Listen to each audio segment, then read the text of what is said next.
was going to change the world. He was an amazing individual. Demetrius was a health nut. His body was a temple.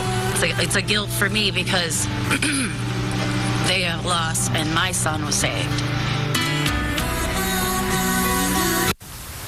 Remembering the families of the victims of the Chardon shooting, remembering the lives lost too soon. Good evening, everyone. I'm Leon Bibb. And I'm Lee Jordan. The families of two of the teens who died and the family of the students still hospitalized opened up today about their loss. News Channel 5's Kristen Byrne has the story. First to speak, Daniel Parmatore's family. His brother Dominic was full of tears when talking about Daniel's future dreams and goals. He said Daniel wanted to go to Ohio State and study computer networking. He said his brother was a happy 16-year-old. He loved us very much, and he loved everybody. He would never do anything bad to anybody. Daniel's uncle Ron said his brother, Daniel's dad, took the news of his son's death hard. Couldn't speak, couldn't talk. Could barely walk. And he told us that Danny passed. But when News Channel 5 asked him what feelings he had for the alleged shooter, TJ Lane, Ron Parmatore's face went cold. I don't think about that individual. Demetrius Hewlin's mom, though, spoke about forgiveness today. You have to forgive, because if you don't forgive, you hold that in your heart. She described her son as a health nut who loved jazz music and computers. She's proud her son has saved other lives by donating his organs. Demetrius would have turned 17 next Thursday. I'm going to miss his hugs and kisses. This is one thing that we all should do for our children every day. That's something Holly Walzak is doing. Her son Nick, another shooting victim, remains in serious condition at Hillcrest Hospital after being shot in the arm, neck, and back. I think the one in the arm was a shot that actually went through his arm and then is lodged in his neck. He actually has a bullet still in his cheek and his neck.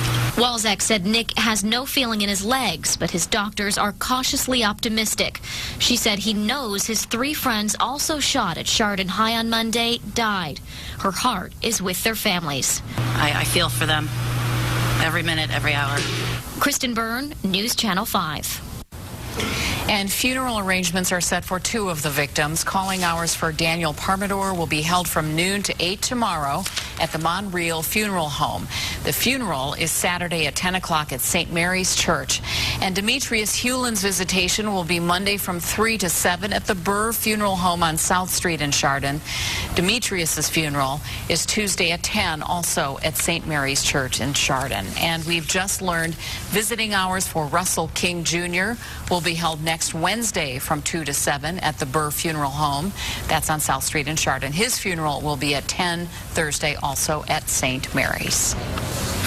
Tomorrow, Chardon High School reopens. Today was the first day students went back into the high school. Parents also went along to where grief counselors were again on hand to talk to anyone who needed support. News Channel 5's Paul Kiska joins us now. Paul, another emotional day and some emotional words from the assistant football coach who chased the suspected shooter out of the building that day.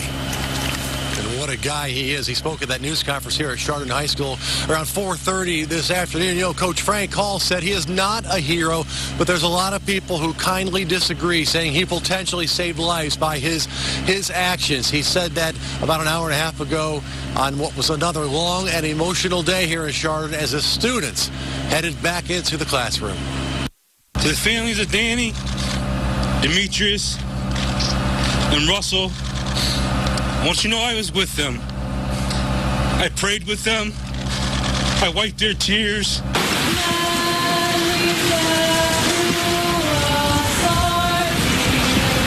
After singing their alma mater, Chardon High School students held a moment of silence for their friends and classmates who were the victims of Monday's shooting spree.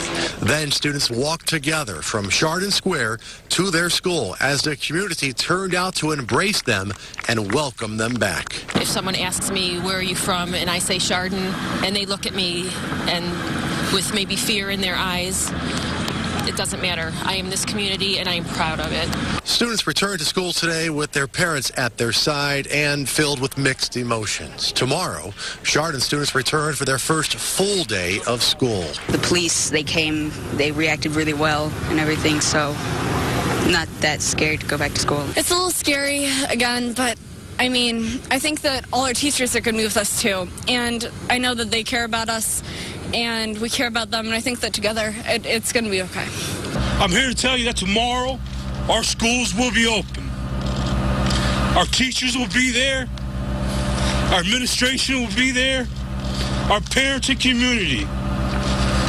But more importantly, our children will be there. And police were there today. There was a police presence outside all of Chardon schools today for the students' peace of mind. The Chardon Police Chief, Chief McKenna, said police officers will be there tomorrow morning for sure, and perhaps a police presence at the schools until the end of the school year. Live in Chardon tonight, Paul Kiska, News Channel 5. Leon, back to you. Many thanks, Paul. Appreciate your report. Lee?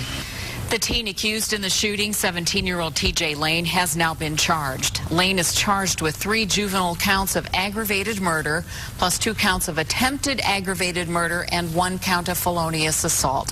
The prosecutor has already said he plans to try Lane as an adult, and earlier this week at Lane's initial court appearance, the prosecutor said Lane confessed to the shooting. He'll be back in court next week. Stay with News Channel 5 and News Network.